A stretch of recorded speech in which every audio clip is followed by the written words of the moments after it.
Well, hello, friends. We are here today with my good friend and collaborator, Joe Delos. He's the founder and the CEO of Hot Chicken Takeover. Welcome, Joe. Thank you. Tell us a little bit about your business. What do you do?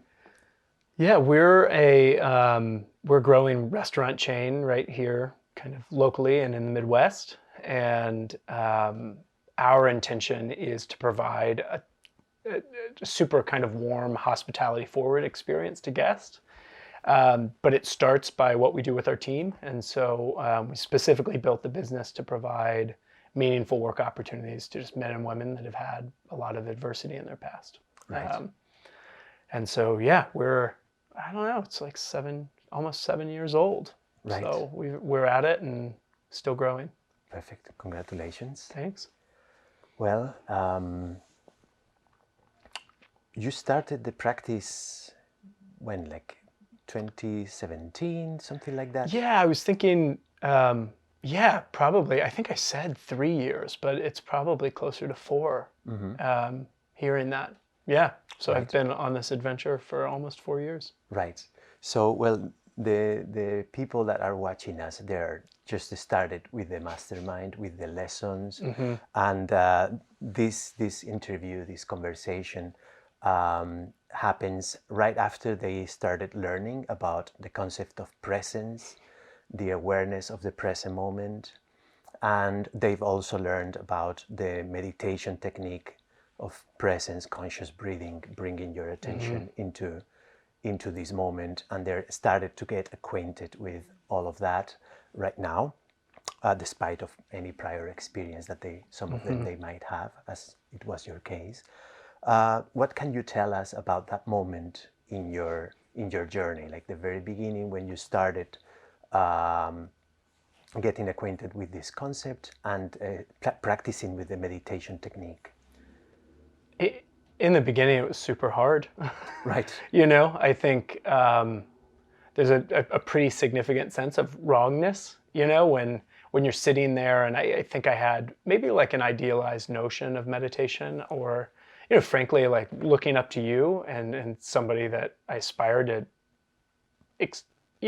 have an experience in life that looked like yours, especially from, I came to that point with a lot of pain and I was in a lot of suffering. And so to think about, how do I meditate well? Like, how do I win meditation? Right. Because, I had some really negative patterns in my life at that point of just like, I'm going to win everything. That's why I exist. I'm going to win. And so to be able to sit on a cushion and to feel like 5 minutes maybe felt like the most painful eternity I'd have, because of the thoughts that were the stories that my mind was generating. Yeah, it was really hard. Right. And so it was hard to show up for yourself in those moments. Right. Yeah. What was challenging?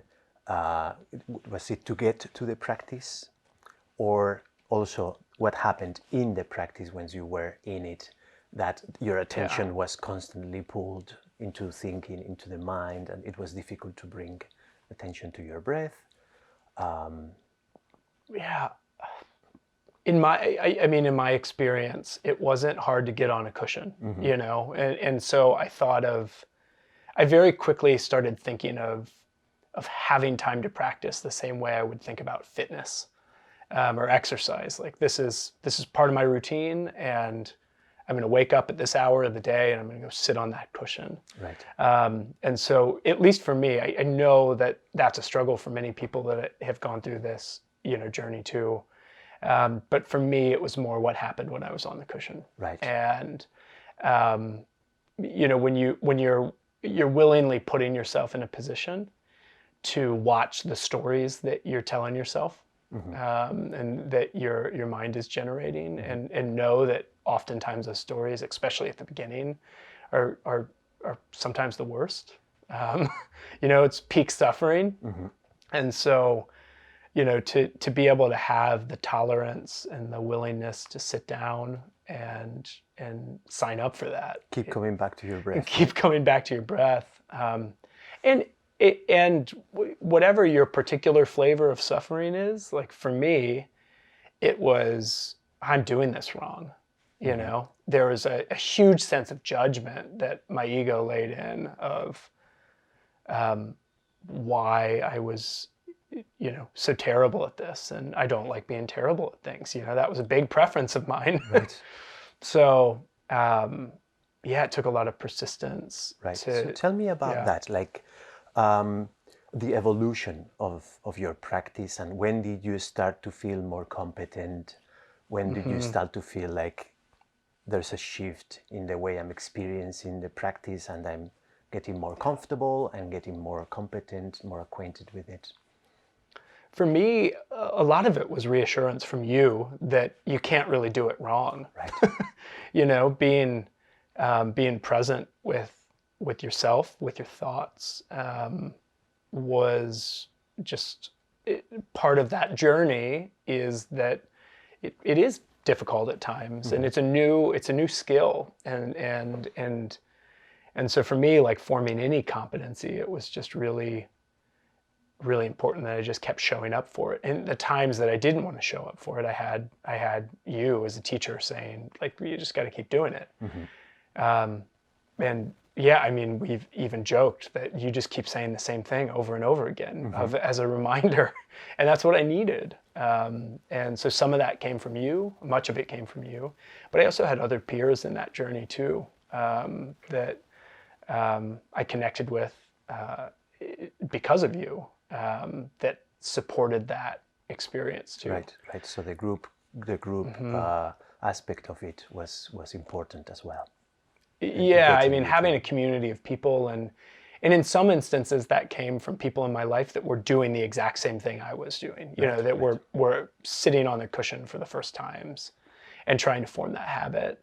And others, it came from people in my life that cared about me, that I told about the experience I was having. And there's kind of some accountability in that of sharing with the community of loved ones that, you know, I see this as a vehicle to experience life better and to have more joy and less suffering. And so it was helpful to have, just to kind of like open up, come out as somebody that was meditating. And I don't know, it took some courage in some ways too. Yeah. Right. So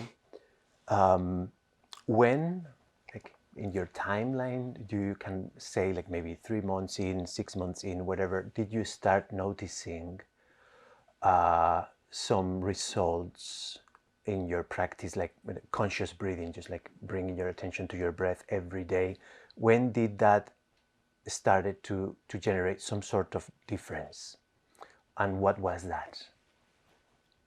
Yeah, the particular difference I started noticing was with a couple specific loved ones. And so these were all loved ones that a lot of my pain spilled over onto, just in the way I engaged with them, the way I treated them. And so when your peak suffering has spilled over onto people in really negative ways, and I started to just see, you know, so it was probably like 3 or 4 months in, Right.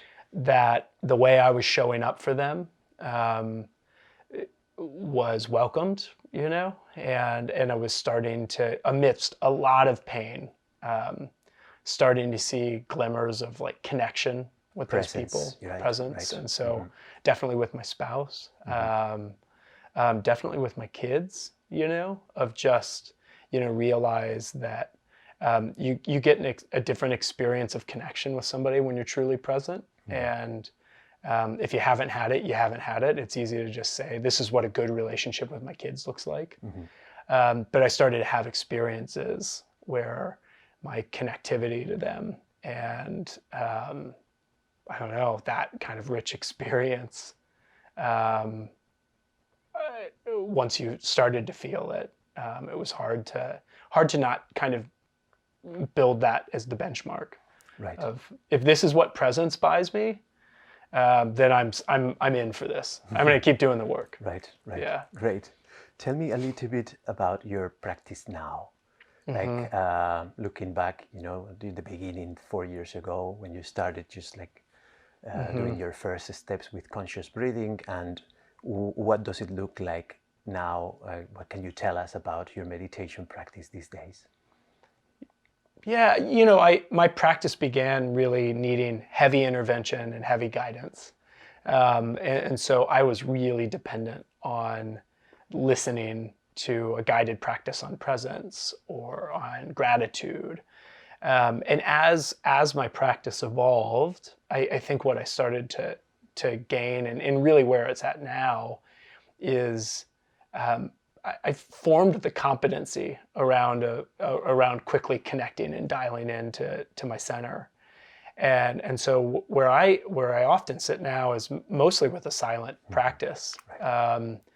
And so in its shortest form, I'm essentially, you know, I'm spending 15 to 20 minutes in just a daily practice of silence on a cushion in the dark.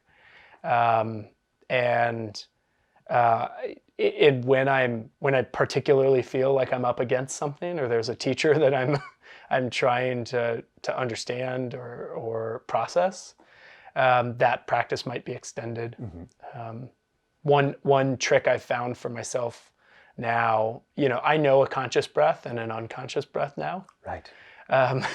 And so if I'm feeling like I particularly need to show up for myself, I'll use like a prayer mala, like a beaded mala, and I'm going to count every one of those beads with conscious breaths. Right. And so in one of my hands, I'm working through that mala, and sometimes that's 12 minutes. You know, if I pay attention to a clock. Other times I'll be there for 30. But it sometimes has been helpful for me to have a really tactical thing to feel. We cover that in one of the lessons. Oh, do you? As well. Yeah. So, yeah. Yeah, it makes sense. It's almost like it's not a spoken mantra, you know, in a Buddhist tradition. To center you in each breath, Yeah, right? yeah. And after I feel my fingers go past a few without knowing what happened in those moments, in those breaths, I go back, keep going.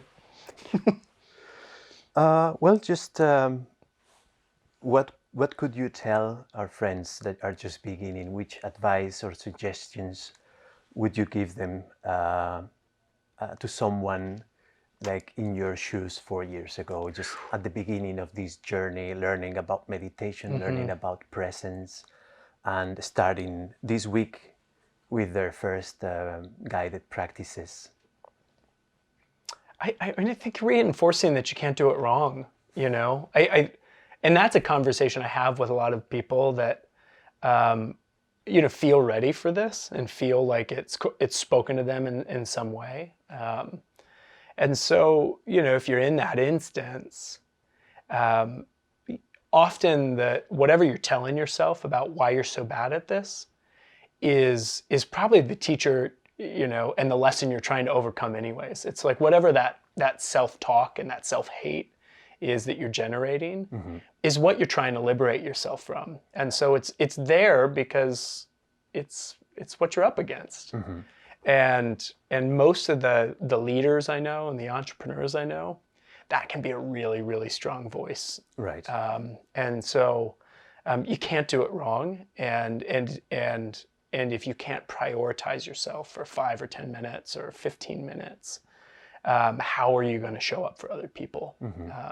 And so I had to convince myself early on that, you know, forming this competency or building this practice was like the risk worth taking, that I'm not going to lose anything. And so, yeah, just encourage people to be gentle with themselves and to be completely comfortable screwing it up, because the reward is worth the risk. Right. Thank you. That's great advice. Well, my friend, thank you so much for being here today.